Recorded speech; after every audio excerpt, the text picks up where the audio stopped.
Hello everyone, this is Puruj Anutriya. आप सुन रहे हैं पुरु द स्टोरी टेलर। आज की हमारी कहानी का शीर्षक है कल्पना की मार्मिक कहानी। तो चलिए कहानी शुरू करते हैं।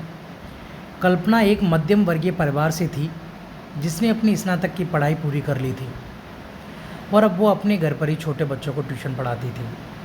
कल्पना का रंग गोरा था और वह दिखने में बिल्कुल गुड़िया की तरह थी।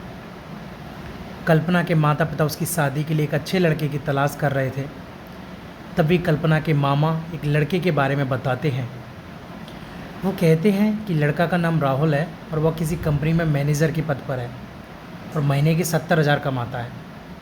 कल्पना के माता पिता ने लड़के की फ़ोटो देखी तो उन्हें लड़का पसंद आ गया। जब कल्पना की माँ ने कल्पना को लड़के की तस्वीर दिखाई तो कल्पना ने कहा, जब आप दोनों को लड़का पसंद है तो मुझे भी पसंद है। अब लड़का और लड़की वालों के परिवार ने मिलकर शादी की तारीख तय कर दी। कल्पना के माता पिता बहुत खुश थे कि उनकी बेटी की शादी एक अच्छे घर में हो रही है। पूरे धूमधाम से कल्पना की शादी की गई। जब कल्पना अपने बचपन के घर को छोड़कर एक नए घर चली गई, उस दिन तो कल्पना को अपने माता पिता और अपने घर की बहुत याद आई। कल्पना की शादी के अब महीने बीत गए थे। अब उसके पति राहुल पहले जैसा व्यवहार कल्पना के साथ व्यवहार नहीं करता था।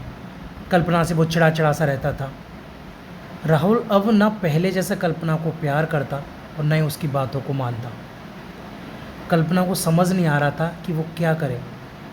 वो बस रोकर अपने दर्द को कम करने की कोशिश करती। एक दिन कल्पना को पता चला कि राहुल सिगरेट पीने के बहाने छत पर जाता और किसी लड़की से बातें करता है। जब कल्पना ने राहुल से पूछा कि आप रोज़ाना छत पर जाकर किससे बात करते हैं, तो इस पर राहुल ने जवाब दिया कि वो मेरे ऑफिस का फ्रेंड है, बस उसी से बातें करता हूँ और तुम अपने काम से मतलब रखा करो, ज़्यादा सीआईडी बनने की ज़रूरत नहीं है। होली का दिन था। राहुल के कुछ दोस्त उसके घर आए थे।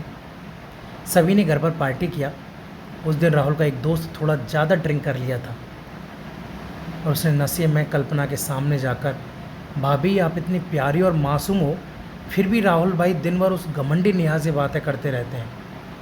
लगता है कि आप राहुल भाई का सही से ख्याल नहीं रखते। ये सुनकर कल्पना का शक अब हकीकत बन चुका था। अगली सुबह जब कल्पना ने राहुल से पूछा कि नेहा कौन है, क्या लगती है आपकी? राहुल, मैं तुम्हें क्यों बताऊं? कल्पना, मैं बीवी हूँ आपकी। देखो, तुमसे पहले वो मेरे लाइफ में आई तो फिर मुझसे शादी क्यों किया? बस तुम अच्छी लगी इसलिए शादी कर लिया। अब तुम देखना मैं उस कामनी लड़की को कैसे सबक सिखाती हूँ। नेहा को कब कल्पना ने कामनी कहा तो राहुल ने गुस्से में कल्पना को बहुत मारा और उसे कमरे में बंद कर दिया। कल्पना की सास को सब पता था, फिर भी वह अपने बेटे के सामने एक शब्द भी नहीं बोलती थी। शाम को जब राहुल आया तब उसने रूम का दरवाज़ा खोला। उस दिन कल्पना की तबीयत खराब हो गई, फिर भी उसी हालत में उसने खाना बनाया। कल्पना ये सारी बात अपनी माँ को बताना चाहती थी, लेकिन चाहकर भी वह नहीं बता पा रही थी, क्योंकि वह जानती थी कि अगर उसके माता पिता को ये सब पता चलेगा तो वे परेशान हो जाएंगे। राहुल अब कल्पना के साथ नौकरानी जैसा व्यवहार करने लगा। छोटी छोटी बातों पर उसे मारता। कल्पना अब धीरे धीरे डिप्रेशन का शिकार होने लगी। उसके दिमाग में गलत गलत ख्याल आने लगे। अब ना वो समय पर खाना खाती और ना ही किसी से बात करती। आखिरकार एक दिन कल्पना ने रूम में फांसी लगाकर आत्महत्या कर ली। कल्पना ने आत्महत्या का कारण किसी को नहीं बताया, लेकिन उसके सास को पता था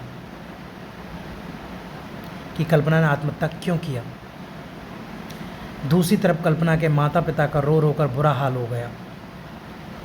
कल्पना की मां ने पुलिस को आत्महत्या का कारण उसके ससुराल वालों को बताया।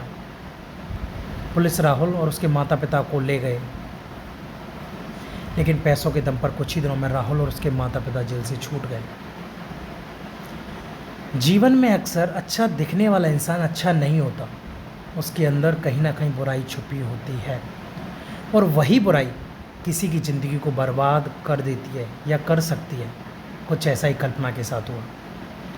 आपको हमारी कहानी कैसी लगी हमें कमेंट सेक्शन में ज़रूर बताएं। Thank you.